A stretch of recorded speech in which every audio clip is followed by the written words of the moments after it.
Assalamualaikum warahmatullahi wabarakatuh. Mari kita membahas materi fisika lagi, yaitu fisika kelas 12, khususnya materi rangkaian arus arah, yaitu rangkaian RLC.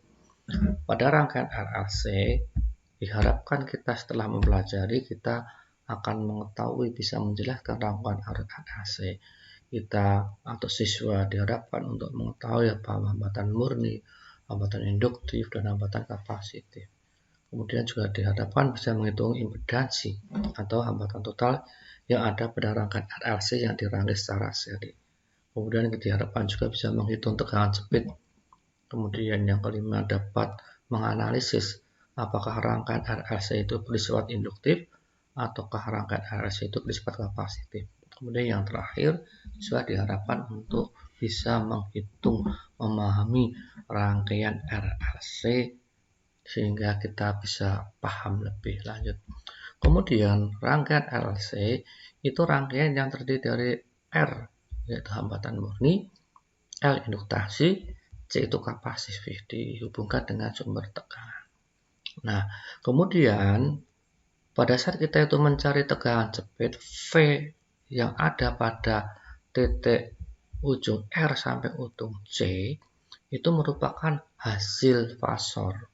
Nah, kalau dihubungkan dengan grafik, maka fasor yang dimaksud di sini yaitu fasor antara tegangan yang ada di R dan arus yang ada di DR.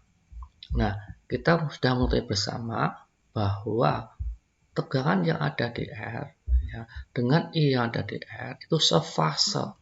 Ya, sefase. Kenapa sefase? Ini ditunjukkan dengan satu garis berhimpit ini antara VR dengan I. Tetapi kalau dengan tegangan yang ada di L, ya, tegangan yang ada di L dibandingkan dengan arus yang ada di L, maka tegangan ini mendahului arus. Kemudian kalau dengan C, yaitu tegangan yang ada di kapasitor yang ada di C, nah ini, maka kalau kita perhatikan di sini itu arahnya ke bawah, 0 ke bawahnya negatif ya. Berarti sini yaitu tertinggal tegangan yang ada di C, itu tertinggal dengan arus yang melewati di C itu juga. Sehingga di sini bisa kita tuliskan dalam sebuah rumus tegangan yang ada di R hambatan murni I maksimum R sin omega T. Nah, ini maksimum sin omega T. Kemudian yang VL-nya itu bisa kita tuliskan I maksimum dikalikan hambatan. Tapi hambatannya di sini yaitu XL sin omega T plus 90. 90 itu menunjukkan yaitu mendahului, tegangannya itu mendahului 90 derajat. Tegangan mendahului 90 derajat. Tetapi ketika ada di C, di kapasitor, maka C-nya ini tertinggal. Nah, ini negatif itu benar tertinggal 90 derajat. Itu bisa kita pahami seperti itu. Kemudian, besaran tegangan speed yang saya katakan di awal tadi, itu bisa kita hitung ya dengan apa? Dengan menjumlahkan secara fasor. Menjumlahkan secara fasor dalam hal ini yaitu kalau kita perhatikan di sini yaitu mencari V ini. Nah, mencari V ini sama dengan yaitu VR ini kuadrat ditambah dengan ditambah dengan ini yaitu VL kurangi VC kuadrat. Nah, itu kalau pada rangkaian RLC ya. Kemudian pada saat kita itu ingin mengetahui sudut fasenya, maka kita bisa membagi menggunakan tangen. Tangen θ sama dengan VL min VC dibagi VR. Maksudnya apa? Itu tangen θ itu sama dengan nilai tegangan yang ada di induktasi dikurangi tegangan yang ada di kapasitif dibagi tegangan yang ada di hambatan murni. Nah, kemudian bisa kita lanjutkan lagi. Ketika rangkaian RLC itu mempunyai tegangan speed, yaitu tegangan yang ada pada ujung R sampai ujung C, maka demikian juga untuk hambatan. Ya. Nah, di sini disebut impedansi. Ya, impedansi itu merupakan hambatan yang ada pada rangkaian RLC. Hambatan apa? Hambatan total yang ada di rangkaian RLC. Tetapi harus kita ketahui bersama bahwa reaktansi induktif, ya, atau di sini bisa kita tulis yaitu R, ya, R.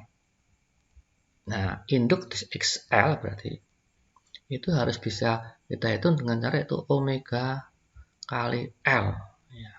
Dengan catatan kita harus ketahui bersama bahwa XL ini, ya, XL ini itu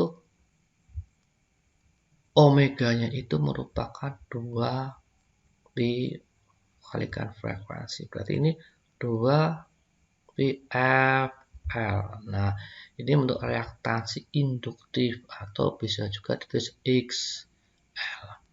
Nah, kemudian selain ada reaktansi induktif L, juga ada reaktansi kapasitif, yaitu reaktansi yang ada pada kapasitor. Ini ditulis XC, biasanya di XC. Nah, ini biasanya dalam buku ditulis XC. Nah, XC ini bisa kita hitung dengan persamaan seper omega C, atau bisa juga kita tulis menjadi seper 2 PFC. Nah, ini harus kita ketahui bersama. Karena apa? Karena ini akan bermanfaat sekali. Nah, kalau dihubungkan dengan arus I, maka kita bisa pinjam persamaan SMP V bagi R. Hanya saja di sini yang dimaksud R di sini yaitu impedansi. Maka kita harus bisa memahami ini merupakan rumus umum dari SMP yang kita dapatkan. Tetapi kita aplikasikan bahwa arus itu bisa kita hitung dengan cara tegangan dibagi dengan impedansi. Kita lanjutkan ya. Ternyata rangkaian RLC itu kalau dibahas, kalau kita perhatikan itu dapat dikelompokkan menjadi 3. Maksudnya apa? Maksudnya yaitu kalau XL lebih besar dari XC, maka rangkaiannya disebut induktor, induktif. Ya. L kan induktor, maka disebut induktif seperti itu.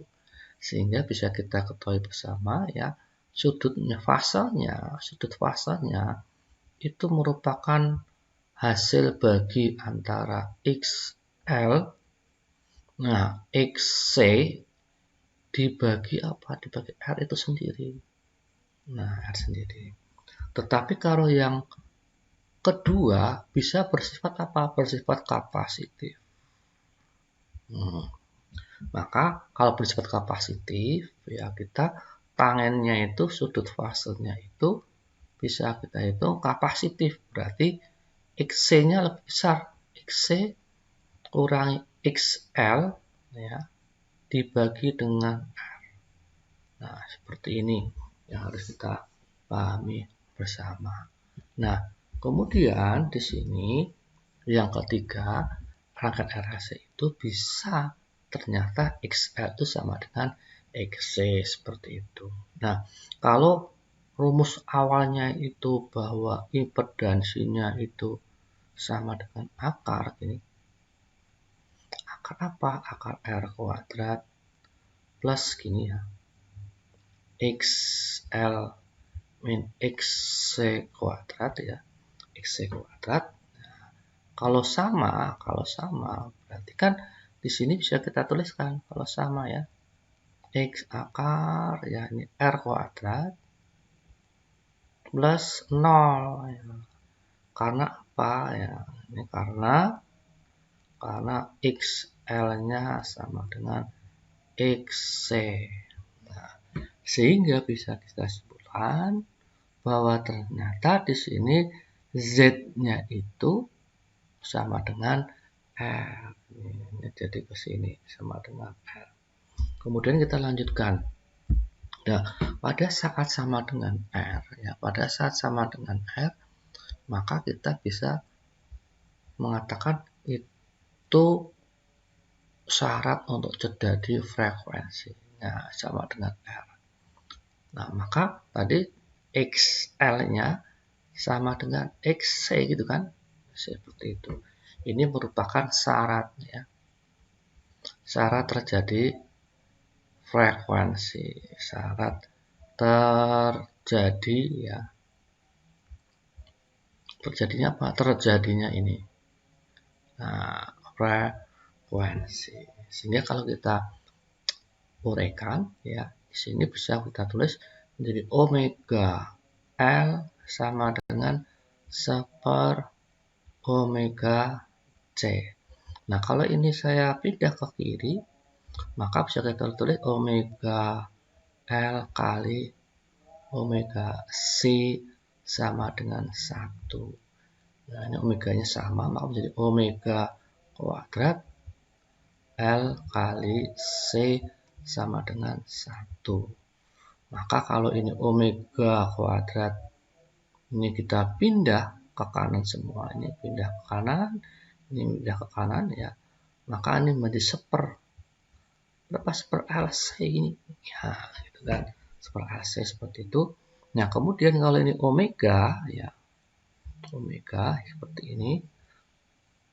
Maka bisa kita akarkan dulu. Nah, ini juga ini kita akarkan dulu. Nah, seperti ini. Seper LC. Nah, kalau kita lanjutkan ya. Kita lanjutkan ya. Akar omega kuadrat itu hasilnya omega seperti itu. Nah, ini tetap akar seper LC. Nah, omega itu ya kita tahu yang namanya omega itu sama dengan 2 pi kali frekuensi. Maka bisa kita tulis ini 2 pi kali frekuensi sama dengan, nah ini akar kita cover L kali C, atau frekuensinya itu pada saat nilainya 1/2 pi akar seper LC. Nah, inilah frekuensi yang terjadi pada saat XL-nya sama dengan XC-nya dan Z-nya sama dengan L. Jadi itu impedansi itu sama dengan hambatan murninya. Kemudian kita lanjutkan dengan soal yang sederhana ya. Bisa kita mencoba soal yang sederhana di sini. Soal nomor 1 misalkan, yaitu ada sebuah soal, padakan RLC itu terjadi resonansinya itu frekuensinya 100 MHz. Ini mega ini ya, mega. Jika kapasitor yang digunakan, C-nya yang digunakan ini ya sama 1 nanofarad, kita harus tahu ini satuan-satuan ini ya. Mega itu 100⁻6 Hz ya. Kemudian nano itu sama aja 10⁻⁻11 farad. Berapakah induktasi yang ada pada kuparan, yaitu L-nya ini berapa? Maka kita bisa mengadopsi sebuah persamaan yang sudah kita tulis tadi, bahwa yang namanya frekuensi itu sama dengan 1/2 pi ini kan akar 1/L kali C. Karena yang ditanyakan itu L-nya ya, kita ubah persamaannya dulu ya. Nah, ini kita pindah ini 2 pi-nya, maka 2 pi ya. Pindah ke ini masih tetap sama 1/LC. Kemudian ini kita apa ini? Kita kuadratkan ini ya. Maka kita kuadratkan. Nah, kalau kita kuadratkan ya, maka yang sebelah kiri ini hasilnya yaitu apa? Ini frekuensi kuadrat ini kan. 2-nya menjadi 4 ini kan. Nah, pi-nya menjadi pi kuadrat. Ini kan 2 kuadrat. Kemudian yang sebelah kanannya itu menjadi apa ini kalau kita kuadratkan ini? Hilang akarnya, maka menjadi L kali C. C-nya berapa? Kita masukkan 10 pangkat negatif 11. Nah, kemudian setelah kita tahu seperti itu, maka frekuensinya kita masukkan. Ya, frekuensinya ini yaitu 100. Perhatikan. Lihat 100, 10 pangkat 6 dikuadratkan. Kalikan 4. B-nya kuadrat lagi sama dengan 1/L. Nah, ini 10 dan 11 tetap seperti itu. Nah, sekarang di sini 100 kuadrat itu berapa? Itu 100 kuadrat. Hasilnya 100 menjadi berapa ini? 10.000. Ini 10 pangkat 12. Ini 6 kali 2. Kemudian 4-nya tetap. B-nya kuadrat ya sama dengan 1/L kali 10 pangkat negatif 11. Kemudian bisa kita lanjutkan. Sekarang ini nolnya 4. Ini jadi berapa? Ini masih 8 kan? Berarti ini 10 pangkat 8 ya. Kemudian ini 4 B kuadrat. Kemudian ini pindah ke kiri ya. Menjadi ini L 10 pangkat negatif 11 sama dengan 1. Nah, seperti itu. Nah, kemudian sekarang ya yang 10 pangkat 8 dengan 10 pangkat negatif berapa hasilnya? 4B-nya tetap L-nya tetap. Nah, yang kita operasikan ini dari pangkat negatif 3. Ini kan ini 1. Nah, karena L-nya yang dicari, maka ini tiga-tiganya pindah berapa ini? 4 B 10 min 3 gini kan? Sehingga L-nya itu sama dengan berapa ini? Ini dinaikkan ya. Maka menjadi positif 10 pangkat 3 dibagi 4 pi gitu kan. Ya, L-nya sama dengan 1000 bagi 4 pi. Berarti L-nya nilainya berarti 25 per pi. Inilah hasilnya.